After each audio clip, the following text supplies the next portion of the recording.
जय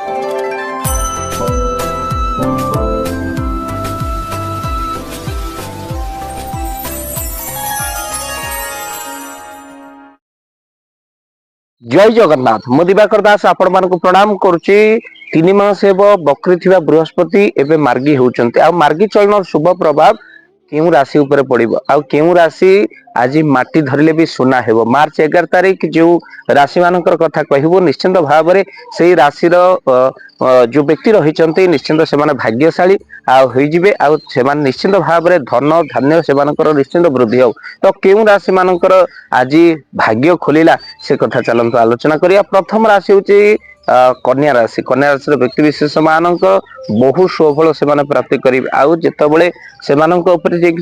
जो सोने का सुहागा हासिगला बोली आप भावत तेणु निश्चिंत भाव में आपणकर स्वास्थ्य अवस्था बहुत भल रहित क्यारियर लव लाइफ वैवाहिक जीवन निश्चिंत भाव में सुखमय हम। द्वितीय राशि हूँ सिंह राशि व्यक्ति विशेष माने एवं माटी धरले आप सुना हो समय आसीगला आ सिंह राशि व्यक्ति विशेष माने सिंह भली कार्य तो करती आ सब स्वाभिमानी रहते आ स्वाभिमान फल निश्चिंत से प्राप्ति करेंगे कहीं बृहस्पति सुफल धन प्राप्तिर जोग रही। राशि हूँ तुला राशि व्यक्ति विशेष माने निहाती से शुभ फल प्राप्ति कर बृहस्पति शुभ दृष्टि से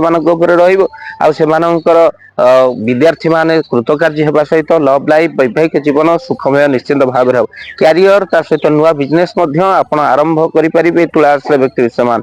राशि हूँ धनुराशि व्यक्ति विशेष मान अतिशय शुभ समय आसीगला स्वास्थ्य अवस्था जहाँ धनुराशि खराब थिला ताहा बदलिबार समय आसी सहित आर्थिक स्थिति बहुत मजबूत हम सहित क्यारियर आपणकर नुआ बिजनेस निश्चिंत उन्नति हम।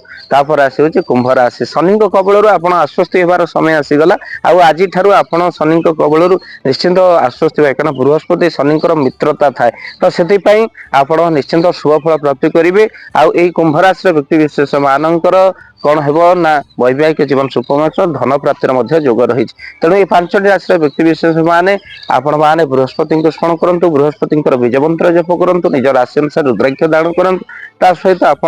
घरे सुंदरकांड हनुमान जी पूजा करें स्क्रीन चलता नंबर कॉल करूँ जदि आप घरे हनुमान जी को पूजा अर्चना करने चाहती तो भक्त बंधु वीडियो को शेयर करेंगे चैनल जदि नुआ चैनल को सब्सक्राइब कर दिए। जय जगन्नाथ जय पंचशख जय जगन्नाथ। धन अर्जन धर्म करी धर्मे प्राप्त नरहरि आपण उपार्जित धन को जदि धर्म कार्य लगेगा चाहूँगी किसी असहाय असुस्थ व्यक्ति पाखे आम प्रतिदिन पहुँचू आउ किसी सहयोग करूँ जदि आपणकर से गुंडुची मूषा भली दान से कार्य लगे चाहूँगी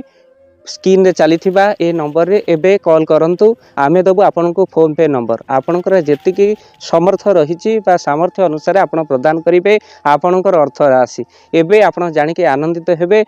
गोटी एम्बुलेंस किणा जाइछि केवल रोगी सेवा पई जदि आपणकर किछि अर्थ से एम्बुलेंस पई आपण सहयोग करिबा पई चाहंती तो एबे कॉल करंतु एही नंबर रे आपन को अशेष धन्यवाद। जय जगन्नाथ।